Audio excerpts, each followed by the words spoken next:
Señor, tú eres la fuente de nuestro gozo, Señor, y es algo sobrenatural. Y Señor, solo tú puedes captivar nuestro corazón, y sí necesita ser cautivado, atraído, Señor. Y solo tú puedes refrescarnos en medio de las batallas, y solo tú nos puedes dar la fortaleza que necesitamos para vivir la vida que tenemos que vivir, porque cuando estamos en tus manos, Señor, el enemigo se levanta como un ejército, Señor, contra nosotros, pero sabemos de que tú eres más fuerte que el que está en el mundo. Y no ignoramos, Señor, que durante la semana vivimos tiempos muy difíciles y venimos a ser refrescados. Y tampoco ignoramos, Señor, que muchas veces necesitamos dirección y venimos a que nos des dirección. Y no ignoramos que muchas veces, Señor, necesitamos corrección. Y te rogamos que nos corrijas, Señor, y nos guíes por el camino de vida, Señor. Sé tú con nosotros, Padre, danos tu palabra, que la recibamos como lo que es palabra de vida, que no estemos buscando lo espectacular, sino oír tu voz, Señor, que es la que nos sana, Señor, la que nos da vida. En nombre de Jesús, amén. Se pueden sentar, mis hermanos. Seguimos estudiando la carta de Pablo a los Romanos. Hemos estudiado ya 11 capítulos, empezamos el capítulo 12. Y voy a dar un pequeño resumen de nuevo, recordando que esta carta de Pablo a los Romanos, los primeros 8 capítulos, Pablo presenta el Evangelio de Jesucristo, lo explica, lo enseña, y ya desde el primer capítulo él habla de ese Evangelio diciendo que no me avergüenzo del Evangelio porque es el poder de Dios para salvación de todo el que cree, del judío primeramente y también del griego, porque en el Evangelio la justicia de Dios se revela por fe y para fe, como está escrito, mas el justo por la fe vivirá. Ese Evangelio que se conoce por revelación, no por conocimiento natural del hombre, y esa justicia, esa rectitud, ese estándar que Dios demanda solo se recibe por fe. De otra manera no puedes obtenerlo, porque por tus esfuerzos no puedes obtenerlo, por tu justicia es peor que trapos de inmundicia. Y es por eso que necesitamos el poder de Dios. Y esto se aplica a todos, como decía Pablo y lo dijo y lo dejó escrito en Romanos 3, todos hemos pecado y hemos quedado cortos de la gloria de Dios. Y necesitamos pues de esa gracia del Señor, siendo justificados pues gratuitamente por su gracia, por medio de la redención que es en Cristo Jesús. Entonces es gratuitamente, no te puedes vanagloriar, no puedes con arrogancia decir, bueno, yo soy aceptado por Dios porque soy alguien. No, es por la gracia y gratuitamente lo recibimos, la justicia que viene al aceptar lo que Jesús hizo en la cruz. La palabra de Dios es poderosa. Habla la palabra de Dios, imprégnate con la palabra de Dios. Y cuando la hables, Dios va a hacer un trabajo poderoso. Si tú te impregnas de historias de hombre, pensamientos, filosofía, eso no va a tocar al hombre. Pero la palabra de Dios, hermano, porque el Espíritu viene. Y viene el Espíritu y lo compartes con poder, con gracia, no quiere decir que con golpes, pero con poder. Y esa palabra tiene un efecto tremendo. Cuando Pablo habla en los capítulos 9 al 11 sobre qué de Israel, pero la palabra del Señor dice de que el pueblo de Israel en los últimos días vendrá al Señor, al final. En el capítulo 11, Pablo haciendo referencia a que ellos tropezaron porque quisieron establecer su propia justicia y rechazaron la justicia de Dios. Dice, ¿acaso tropezaron para caer? De ningún modo, pero por su transgresión ha venido la salvación a los gentiles para causarles celo. Es decir, al rechazar el Evangelio vino hacia nosotros y nosotros hemos recibido. Y si su transgresión es riqueza para el mundo y su fracaso es riqueza para los gentiles, ¿cuánto más será su plenitud? Es decir, viene la plenitud, viene la llenura en que los israelitas van a reconocer a su Mesías. Para mientras tanto hay un remanente pequeño. Hay algunos israelitas descendientes de Abraham de Jacob, que están ahí, que han recibido a Jesucristo. Entonces la palabra del Señor habla de que al final ya no solo va a ser un pequeño grupo, sino que la mayoría del pueblo de Israel va a venir al Señor, van a reconocer a su Mesías. Y Pablo dice, así como vosotros en un tiempo fuiste desobedientes, pero ahora se ha mostrado misericordia por razón de la desobediencia de ellos. O sea, nosotros en un tiempo los gentiles éramos desobedientes, no nos interesaba buscar a Dios. Pero por la desobediencia de ellos el Evangelio vino a nosotros y se nos mostró misericordia. ¿Y por qué aceptamos ese Evangelio? Si éramos desobedientes. Porque ya estábamos cansados de vivir en esa rebeldía. Ya habíamos probado el fruto amargo de esa rebeldía. Y estábamos ya considerando, después de toda nuestra necedad, el costo eterno de un infierno de fuego separado de Dios. Entonces llegamos a la conclusión, aunque éramos desobedientes, llegamos a la conclusión, Señor, perdónanos. Y eso es lo que dice Pablo. Así como vosotros en otros tiempos fuiste desobedientes, pero ahora se os ha mostrado misericordia por la desobediencia a ellos, así también ahora estos han sido desobedientes para que por la misericordia mostrada a vosotros, ahora a ellos se les muestre misericordia, porque Dios ha encerrado todo en desobediencia para mostrar misericordia a todos.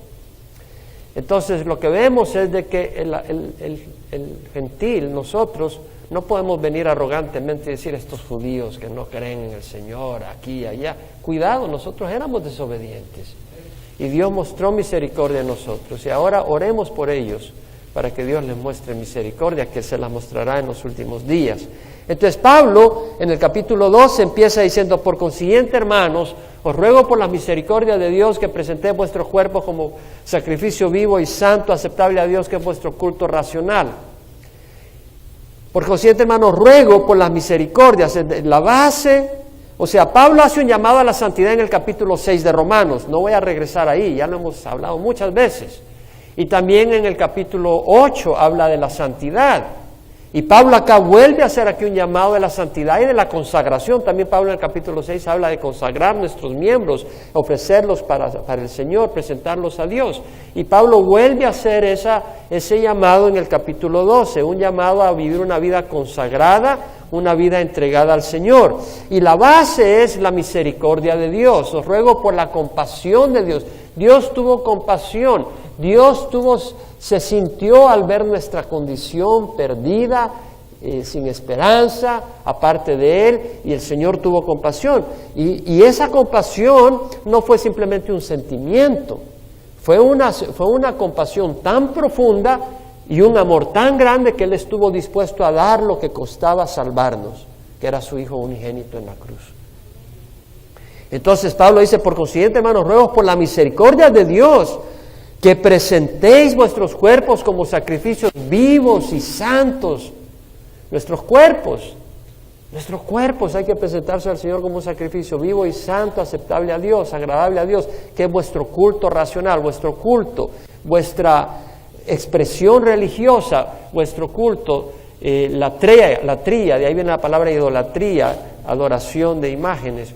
Vuestra adoración, vuestro servicio de adoración racional, la palabra en griego es logiko, y ahí viene la palabra lógico, es decir, lo que es lógico, lo que tiene sentido con lo que Dios ha hecho, que dio a su Hijo y su Hijo murió por nosotros, es que ahora nosotros le demos nuestra vida.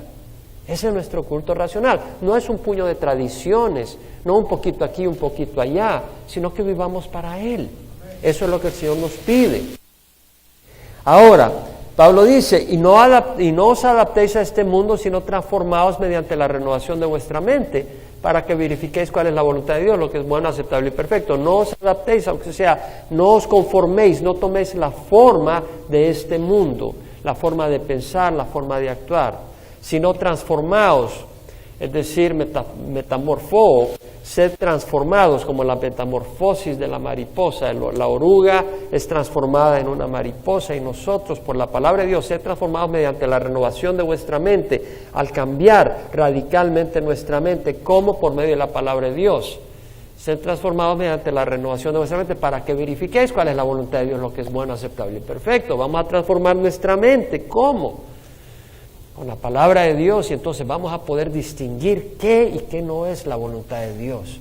Y la voluntad de Dios es perfecta, es decir, es completa, es buena y es lo único aceptable, es lo único que le agrada al Señor, que hagamos las cosas conforme a su voluntad. Entonces, ya ahora Pablo pasa en los siguientes versículos, habiendo hecho este resumen, pero creo que es valioso. Pablo pasa ahora a los siguientes versículos para darnos ejemplos y enseñanzas prácticas de cómo consagrar nuestras vidas a Dios, cómo vivir una vida en santidad. ¿Cómo? Hablando de cuál debe ser nuestra actitud, hablando cuál deben ser nuestras acciones. Versículo 3. Pero en virtud de la gracia que me ha sido dada, digo a cada uno de vosotros que no piense más alto de sí de lo que debe pensar, sino que piense con buen juicio según la medida de fe que Dios ha distribuido a cada uno. Pues así como en un cuerpo tenemos muchos miembros, pero no todos los miembros tienen la misma función, así nosotros que somos muchos somos un cuerpo en Cristo e individualmente miembros los unos de los otros. Pero teniendo dones que difieren, según la gracia que nos ha sido dada, usémoslos. Si el de profecía, úsese en proporción a la fe. Si el de servicio, en servir. El que enseña en la enseñanza, el que exhorta en la exhortación, el que da con liberalidad, el que dirige con diligencia, el que muestra misericordia con alegría. Hasta ahí vamos a llegar, a cubrir. No voy a leer más porque no vamos a poder cubrir más. Y tal vez no logre cubrir esos versículos del 3 al 8. Vamos a ver. Pero Pablo dice acá, en virtud de la gracia que me ha sido dada, digo a cada uno de vosotros que no piense más alto de sí de lo que debe pensar. Lo interesante es que Pablo dice, en virtud de la gracia, es decir, por la gracia que me ha sido dada, digo a cada uno de vosotros que no piense más alto de sí de lo que debe pensar. Es decir, Pablo está diciendo, yo voy a decirles a ustedes algo, no porque yo soy Pablo, no porque yo tenga autoridad porque soy Pablo, porque soy judío, no, dice, es por la gracia que Dios me dio. Es decir, por la gracia que Dios me dio, el favor que Dios me dio, yo tengo un llamado. Y ese llamado es por gracia, no es porque yo lo merezca, no es porque yo sea alguien. Simple y sencillamente Dios me dio un llamado, Dios me escogió para un llamado específico. Y ese llamado es por gracia, no es por ningún mérito personal. Y entonces, ese llamado, que es el llamado de ser apóstol, un enviado, un mensajero, incluye también dar un mensaje, palabra de enseñanza. Y esa palabra de enseñanza viene de Dios. Y ese Dios es a través del Espíritu Santo que recibe ese poder y esa capacitación para dar esa enseñanza. Y ese Espíritu Santo se recibe por gracia. Entonces Pablo entendía claramente que lo que estaba haciendo era por gracia, no era porque él fuera alguien en particular. Y eso es bien importante. Reconocer que es por gracia. Pablo no dice, no, yo no tengo el don. No, él entendía que tenía un llamado y le daba la gloria a Dios. Entonces Pablo dice, en virtud de la gracia que me ha sido dada, digo a cada uno de vosotros. Muy importante, reconocer. Ahora, la prueba de que Pablo había sido dado ese ministerio es que tenía el don espiritual para llevarlo a cabo. Esa es la prueba. Pablo está enseñando. ¿Qué mostraba al enseñar? Autoridad. Pablo enseñaba siempre con autoridad. Lo vemos en sus cartas, amén. Otra cosa, Pablo enseñaba con sabiduría. Vemos su sabiduría. Sabemos que esa era sabiduría divina. Y también vemos que conocía la palabra. Pablo enseñaba con conocimiento. Y todo eso es del Espíritu Santo, un espíritu de conocimiento, espíritu de sabiduría, espíritu de revelación. Entonces Pablo, al estudiar las cartas de Pablo, entendemos que realmente era la gracia de Dios, porque él tenía el don para llevar a cabo esa enseñanza. Tenía el sello. Entonces Pablo dice, en virtud de la gracia que me ha sido dada, digo a cada uno de vosotros, a cada uno. Pablo le está enseñando a cada persona y nos incluye a nosotros, porque esto sí ha sido escrito para nosotros también. Entonces Pablo está diciendo a cada uno, esta enseñanza es para cada uno de nosotros. Digo a cada uno de vosotros que no piense más alto de sí mismo de lo que debe de pensar, sino que piense con buen juicio. ¿Qué quiere decir? Según la medida de fe que Dios ha distribuido a cada uno. Querrá decir de que Dios les da a algunos una medida de fe para Decir, yo soy gigante en el reino de los cielos, y a otro una medida de fe así, para que diga, yo soy un piojo en el reino de los cielos. ¿Será eso lo que está queriendo decir? Según la medida de fe, a uno le da una medida. Sería bueno preguntarlo, ¿no? Hay que ver qué nos está diciendo el Señor. No piense más alto de sí de lo que debe pensar, sino que piense con buen juicio según la medida de fe que Dios ha distribuido a cada uno. Bueno, Dios no hace acepción de personas. 4 veces en el Nuevo Testamento leemos que Dios no hace acepción de personas. En el libro de Hechos 10:34, Pedro dice, Dios no hace acepción de personas. En Romanos 2:11, Gálatas 2:6 y Efesios 6:9, Pablo dice, en Dios no hay acepción de personas. Dios no hace acepción de personas. Para Él no hay acepción de personas. Sin embargo, Pablo está diciendo de que hay distintos niveles. Porque dice, no piense más alto de lo que debe pensar, sino según la medida de fe. Hay distintas medidas de fe que Dios ha distribuido a cada uno. Lo que Pablo está diciendo es que hay distintos ministerios y cada uno debe ejercer el ministerio que le ha dado conforme a la fe que Dios le ha dado para desear y llevar a cabo el ministerio que Dios le ha dado. ¿Me explico? Hay distintos niveles de distintos ministerios. Y a distintos ministerios, la persona que ha sido llamada para cierto ministerio, Dios le da una fe para ese ministerio. Entonces tenemos que hacer aquello que es de acuerdo a la fe que Dios nos ha dado para el ministerio que nos ha escogido. No quiere decir de que Dios ame a unos más y a otros menos. Yo no creo que si tú tienes un elefante de mascota y un canario de mascota, tienes que alimentar al canario igual que al elefante para que el canario no se sienta despreciado. Lo vas a enterrar, se te muere el canario. Cada uno tiene una distinta necesidad y puedes amar a los dos igual. Yo creo que María Magdalena no fue amada menos por Jesucristo que Pedro, o Pedro menos que María Magdalena. Yo creo que el Señor amaba a María Magdalena, aunque ella no fue llamada a ser un apóstol, pero sabemos la ternura con que Jesús le hablaba a María, y la ternura y el amor que María tenía a Jesús, y cómo se le apareció Jesús a María Magdalena como la primera persona que se le apareció después de resucitar. Entonces, no tiene que ver con el amor que Dios tenga, y esto es bien importante, y creo que por algo el Señor me puso a trabajar en esta área, porque eso nos va a eliminar tensiones en la iglesia. ¿Nos damos cuenta o no? Cuando entendemos que distintos ministerios no tienen que ver con el amor que Dios me tenga, yo ya puedo estar relajado. Bueno, que aquel tenga más responsabilidad y que se mate. Si Dios le dio ese problema de él. Yo estoy feliz con lo mío, porque si Dios me ama igual, ya estoy feliz. ¿Sí me explico la importancia de entender eso? Porque si no estás compitiendo con los demás porque piensas que es una medida de amor y estás compitiendo, pues tú quieres estar ahí. No. Si yo tengo el amor de Jesús, ya estoy satisfecho. Porque lo que hacemos, lo hacemos motivados por amor. En la parábola de los 2 talentos, de los talentos, a uno le dio 5, a otro le dio 2, a otro le dio 1. Al que le dio 2, él le dio 2 de regreso. El que le dio 5, le dio 5 de regreso. O sea, Dios evaluó a cada uno, el amo, dependiendo de lo que había hecho con lo que le había dado. Punto. No quiere decir que los oficios tienen el mismo grado de responsabilidad. Hay distintos niveles de responsabilidad. No quiere decir una vez más que Dios ame a uno más que a otro. Ahora, entre mayor responsabilidad, mayor es el juicio, y Dios es el que establece a quién le va a dar qué.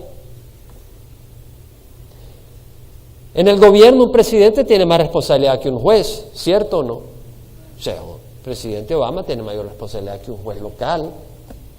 Y un juez tiene mayor responsabilidad que un administrativo financiero local. En la iglesia hay distintos niveles de responsabilidades, pero todos los siervos somos necesarios. Así como en un gobierno es necesario todos los funcionarios públicos. Imagínate un gobierno sin jueces, o un gobierno sin policías, o sin recogedores de basura. Desprécialos y espérate 2 semanas a ver qué va a pasar. ¿Me explico? Es decir, necesitamos a todos.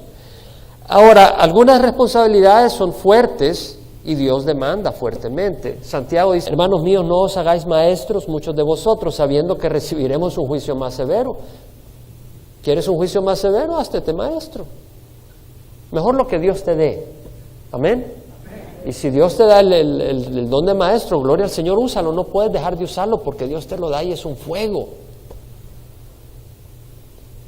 Ahora, Dios nos va a evaluar no por el ministerio, porque el ministerio lo da Él.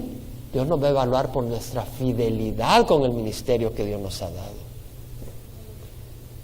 ¿Sí me explico? Eso es distinto. Y recordemos, Pablo dice, ¿quién te distingue? ¿Qué tienes que no has recibido? Y si lo has recibido, ¿por qué te jactas como si no lo hubieras recibido? Entonces, todos tenemos dones que Dios nos ha dado. Entonces, vamos a reconocer que Dios nos ha dado esos dones, ya sea de don de sabiduría, don de enseñanza, don de profecía. No nos podemos jactar como que si son nuestros, tenemos que tener cuidado. Y darle gracias a Dios porque nos lo ha dado. Reconocer que Dios nos los ha dado. Ten cuidado de la falsa humildad y no reconocer los dones que Dios te ha dado, porque entonces no le das la gloria a Él por esos dones. Pero si los tienes, dile gracias a Dios que, aunque yo no lo merezco, Él me dio estos dones, y gloria al Señor. Entonces le das la gloria al Señor. Y estimulas a otros a ser usados por el Señor, porque el Señor quiere usarlos. El Señor quiere glorificarse. Ahora, ¿qué tan alto debemos de pensar de nosotros? Y entendía que realmente lo que el Señor me estaba queriendo decir es que entendamos que cuando está hablando de niveles, de altura, pero no está hablando del amor. Dios nos ama a todos. Y eso es muy importante. Ahora, en cuanto a qué tan alto debemos de pensar de nosotros, bueno, vámonos a Filipenses, solo lo doy como referencia. Pablo dice, nada hagáis por egoísmo, vanagloria, sino que con actitud humilde cada uno de vosotros considere al otro como más importante que a sí mismo, no buscando cada quien sus propios intereses, sino más bien los intereses de los demás. Cada uno de vosotros, ¿nos incluye a nosotros o no? Cada uno de vosotros considere al otro como más importante que a sí mismo. No quiere decir que el otro sea más amado por Dios, pero quiere decir de que nosotros existimos para servir a los demás. Y cuando servimos a los demás es cuando somos más bendecidos. Por eso, y te voy a decir algo, y vas a ser bendecido con persecución, porque no es el camino popular el del servicio. Entonces, además de servir vas a tener persecución y confusión y de todo, pero esa es una lucha. Y recordemos que solo es temporal. El Señor viene pronto y nos va a liberar de toda esa lucha. Pero aunque falte un tiempito, o puede que venga pronto, pero si falta un tiempito, Él nos sostiene. Él nos sostiene. Como dice el versículo que puse en el boletín de hoy. El día que invoqué me respondiste y me hiciste valiente con fortaleza en mi alma. ¿Quién fue el que escribió eso? David. Este hombre valiente que había que peleó contra Goliat. Y sin embargo dice, el día que invoqué me respondiste. David tuvo que invocar al Señor para tener fortaleza, para tener valentía. Vemos que esa valentía y esa fortaleza venía del Espíritu Santo. Vamos a considerar a los otros como más importantes que a sí mismo. Ahora, ¿quién reparte los dones espirituales? Es el Espíritu. ¿Quién da los ministerios? La cabeza, Jesucristo, la cabeza de la iglesia. Pablo dice, ahora bien, hay diversidad de dones, pero el Espíritu es el mismo. Es decir, tenemos distintos dones, pero todos son espirituales, esos dones son espirituales y los da el Espíritu. Y hay diversidad de ministerios, o sea, diaconías, trabajos, pero el Señor es el mismo, Él es el que los reparte. Y hay diversidad de operaciones, o sea, el resultado de ese ministerio en operación produce algún resultado, un fruto, pero es el mismo Dios el que hace todas las cosas en todas. Ahora luego dice, pero a cada uno se le da la manifestación del Espíritu para el bien común. Entonces vemos que existimos, Dios nos da un don para el bien común. Entonces ese don es para otros, para que tú lo apliques para otros. Todas las cosas las hace una y el mismo Espíritu, distribuyendo individualmente a cada uno según la voluntad de Él. Entonces, los dones los da el Señor, los ministerios los da el Señor. Lo único que podemos hacer nosotros es ser fieles a lo que Dios nos ha dado. Y es ahí donde vamos a ser medidos. Una vez más, hablando de altura, de cómo nos miramos a nosotros mismos. Bueno, Pablo dice, desead ardientemente dones espirituales, sobre todo que profeticéis. El que profetiza habla a los hombres para edificación, exhortación y consolación. Piensa en edificar a los demás, más que pensar en qué altura soy, quién soy. No, piensa en servir a los demás. Eso es lo que debes de pensar. Pablo dice, si nos van a considerar, que todo hombre nos considere de esta manera, como servidores de Cristo, siervo de Cristo. Ejerce tu don, hermano, cumple tu ministerio. Pablo, dando la instrucción a Timoteo, le dice, sé sobrio en todas las cosas, sufre penalidades, haz el trabajo de un evangelista, cumple tu ministerio. De eso se trata. Ahora, ¿cómo saber cuándo es fe y cuándo es presunción?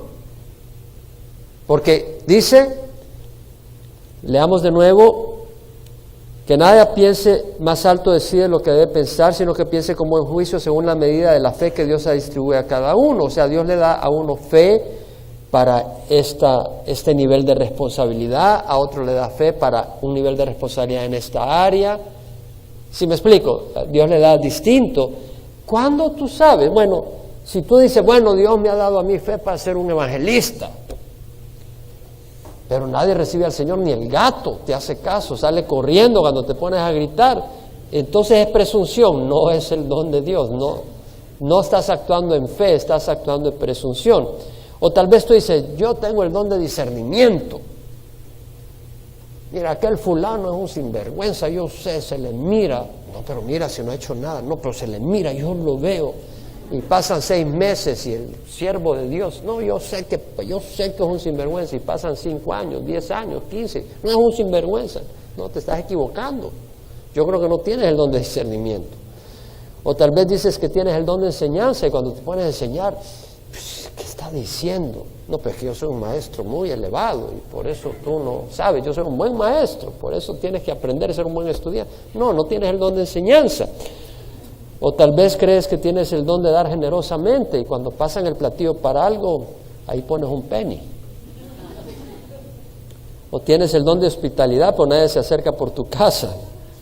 Entonces ahí es presunción, ¿ves? Entonces vamos a ver si tienes el don espiritual y si realmente se ve de que tienes ese don.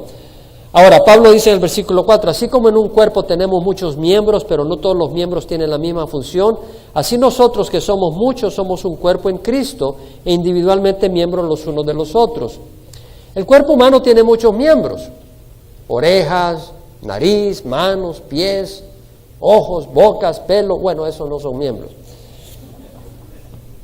Y cada miembro tiene una función específica distinta a la de otros. ¿Cierto? La oreja, los ojos, la nariz, la boca, cada uno es distinto. Imagínate que para chequear que algo está caliente, vas a acercar cuidadosamente los ojos. No, acercas la mano cuidadosamente, los ojos no los acercas. Cuidadosamente acercas la mano y usas los ojos para ver por dónde acercar la mano, para ver si sientes calor por ahí. Ya sientes calor, no, eso está caliente. Usas los ojos para ver por dónde vas a poner la mano y luego usas la mano para percibir la temperatura y trabajas la mano con el ojo en común acuerdo. Pero usas la mano para saber si algo está caliente. Para protegerte de un perro rabioso, usas la mano para tomar un palo o usas los pies para patitas, para que las quiero, pero no usas la nariz. Si viene un perro rabioso y dice con la nariz, o no, usas la mano o los pies para saber si el pescado está fresco No te lo pones en la oreja.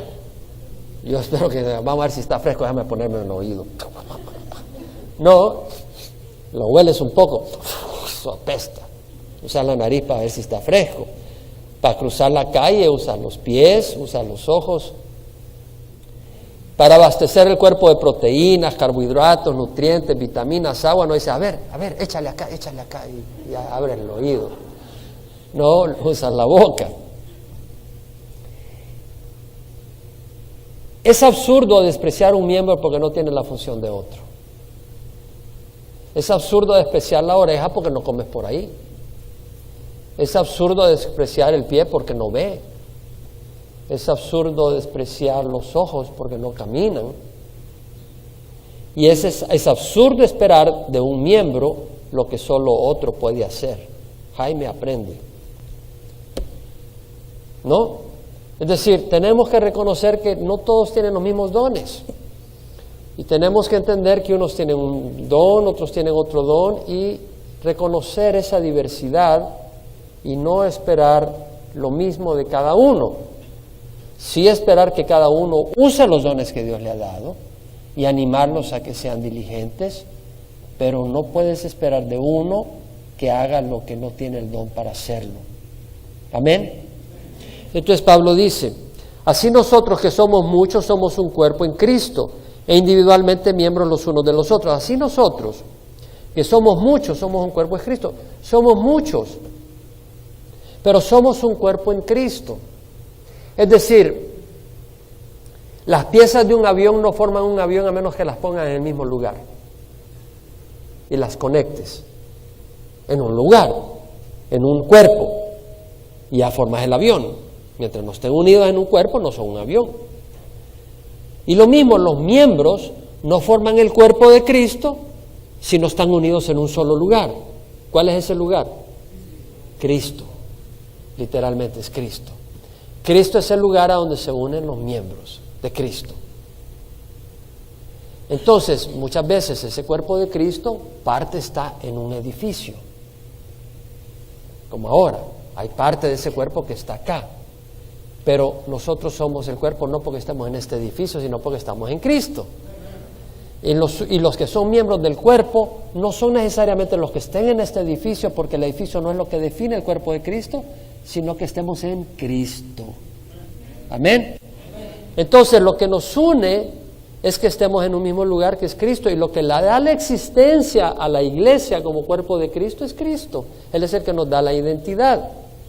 La iglesia viva de Cristo no se define por un edificio, la membresía o una denominación, sino nuestra identificación con Jesucristo. Y donde haya un creyente verdadero, ahí está el cuerpo de Cristo, un miembro del cuerpo de Cristo.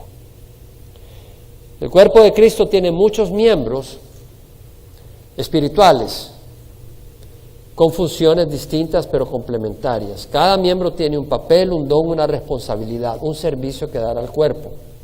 Y luego dice, e individualmente somos miembros los unos de los otros. O sea, está hablando en forma personal. Cada uno de nosotros es un miembro del cuerpo de Cristo. Y cuando usa la palabra individualmente, nos está queriendo resaltar que tú eres un miembro del cuerpo. Y si tú eres un miembro del cuerpo, le hago una pregunta. ¿Para qué sirve el cuerpo? ¿Sirve el cuerpo para servir un miembro o sirven los miembros para servir el cuerpo?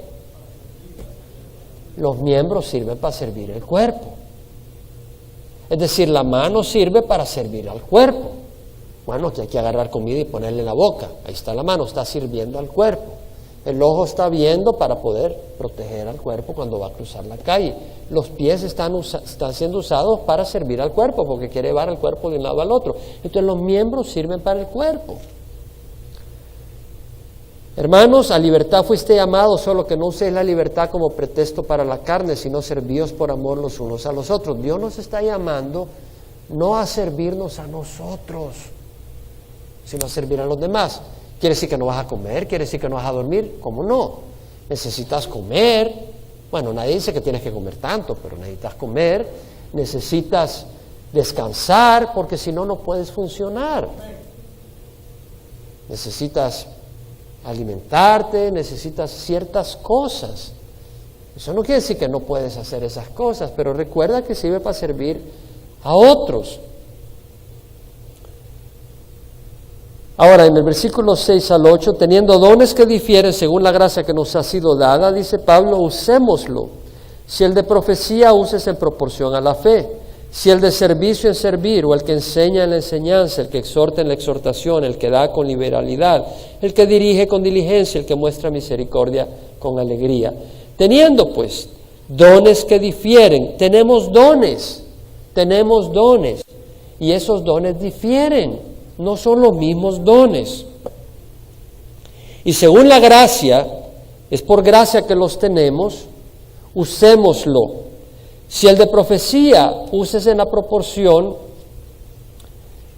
de la fe. Profecía, la palabra profecía quiere decir declarar el consejo de Dios, la palabra de Dios bajo la unción del Espíritu para exhortar, edificar o consolar.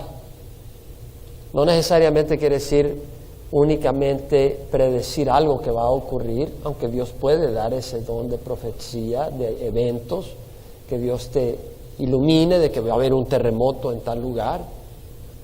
Ha ocurrido en el Nuevo Testamento incidentes y Dios lo revela y ya.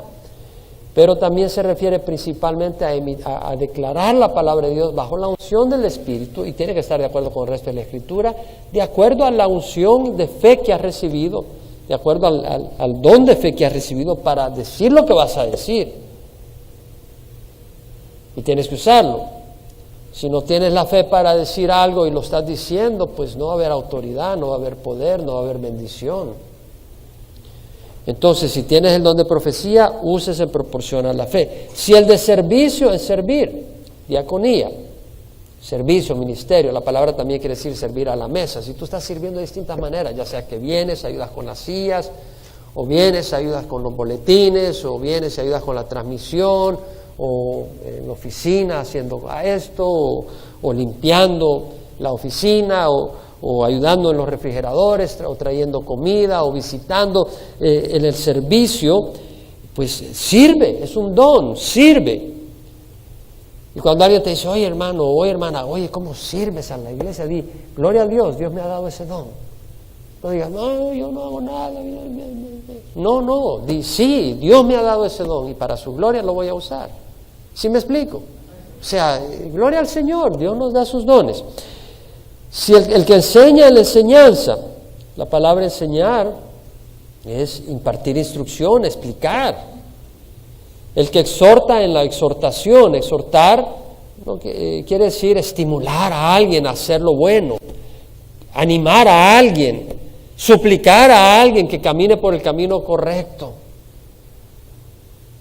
El que da con liberalidad, la palabra liberalidad ahí quiere decir sencillez de corazón, es decir, cuando des, si tienes el don de dar, o sea, todos hemos sido llamados a dar de lo que Dios nos ha dado, pero hay algunos que Dios lo toca de dar de una manera tan generosa y Dios los bendice en esa área con ese don. Entonces, si das, que sea con una sencillez de corazón, no con calculando las cosas, no buscando la gloria tuya y no así como con tacañería, sino con un corazón abierto. El que dirige con diligencia, es decir, el que dirige, supervisa, gobierna las cosas de la iglesia, que lo haga con diligencia, con cuidado, con esmero, con ánimo. Ya vamos a tratar esto más adelante. Y el que muestra misericordia con alegría. La palabra misericordia usada acá quiere decir, es un verbo, mostrar misericordia, tener compasión, ayudar al afligido, al necesitado, el que trae auxilio, al que está desolado. O sea, ves que hay una necesidad y tú vas y muestras esa compasión, pero dice con alegría, la palabra cheerfulness, o sea, sonriente, con mucho ánimo, radiante, con ánimo festivo. Ves a alguien que está todo golpeado, tú vas con sonrisa, traer vida, ánimo, ¿me explico? Eso es lo que dice. Padre, te damos gracias por tu palabra. Señor, nos alimenta, nos enseña, nos instruye. Y Señor, bueno, no se trata de pensar que somos alguien aparte de Cristo. sino darte gracias porque somos hijos del Dios viviente. Nos has dado salvación, nos has perdonado los pecados. Y si nos das distintos ministerios, lo importante, Señor, es que tú nos amas. Y no tratar de hacer el ministerio de otro, tener envidias, competencia, pero llevar a cabo lo que tú nos has dado para llevar a cabo. Y en este momento, a mis hermanos, si tú no sabes cuál don te ha dado Dios, pregúntale. Pídele, Señor, ¿cuál don me has dado para que te sirva en la iglesia? O tal vez tienes dones y no los estás usando. Hemos leído que los dones son para usar para el servicio de otros, no solo para el servicio de ti, de mi hogar, de mi casa. Y tu casa está en el tope de la montaña y los demás que se ahoguen. No, vivimos para otros, para el pueblo de Dios, para Cristo. Y si tal vez no tienes al Señor, ¿por qué no recibes a Cristo? Puedes recibir don de salvación. Qué bonito. La palabra dice que si confiesas con tu boca a Jesús por Señor y crees en tu corazón que Dios lo resucitó de la muerte, serás salvo. ¿Quieres tener salvación? La puedes recibir hoy mismo. Es por fe, lo dijimos al principio. Simple y sencillamente, si crees que Jesús murió y resucitó de la muerte, es porque el Espíritu te lo ha hecho ver, que Él ha venido para hacérnoslo ver. Y cuando tú dices, sí lo creo, estás reconociendo lo que el Espíritu te dice. Pero ahora hace falta declarar a Jesús Señor de tu vida. Y ahí donde estás tú puedes declarar a Jesús Señor de tu vida y recibirlo como Señor de tu vida. Y hoy te invito, ya sea que nos acompañas por internet o estás en el salón familiar o en este salón, a que recibas a Jesús como Señor de tu vida. Ora conmigo. Padre, te ruego perdón por mis pecados. Reconozco a Jesús como mi Señor y mi Salvador. Le doy mi corazón para que Él entre y habite en mí y dirija mis pasos. Me dé su Santo Espíritu para hacer el bien y rechazar el mal. Y hoy te recibo, Jesús, y recibo vida eterna. En nombre de Jesús te doy gracias, Padre. Amén. Padre, te doy gracias por los que te han recibido, ya sea aquí o por internet. Y Padre, te rogamos también por cada uno de nosotros que podamos servirte con gozo, con alegría, ejercer nuestros ministerios. Y guárdanos, Señor, esta semana en tus manos, guarda nuestras vidas. Sigue trabajando en nosotros, Señor. Que tu nombre sea glorificado en nombre de Jesús. Amén y amén. El Señor les bendiga.